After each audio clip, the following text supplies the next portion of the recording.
Hi, my name is James Godfrey and I'm the GM here at Eastway Toyota Lexus of Windsor.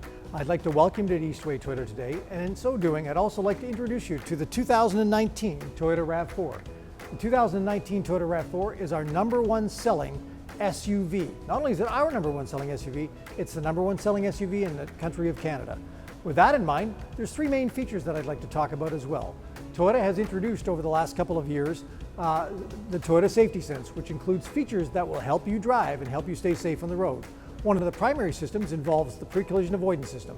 The pre-collision avoidance system involves radar cruise control. What it'll do for you is as you're coming close to an automobile, for example, it might automatically brake if it senses something that's stopped in front of you. If a pedestrian were to run out in front of you, it will automatically brake.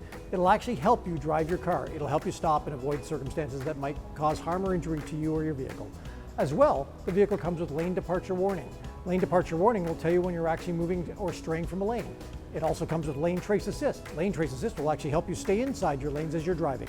Further, this vehicle comes with radar cruise control. Radar cruise control will actually help you stay a certain distance from the vehicle ahead of you. You can set it in advance to let it come a little closer, let it stay a little further. It'll speed up or slow down according to the vehicles in front of you. Great for driving up and down the Highway 401 when you're following those big tractor trailers. Thanks very much.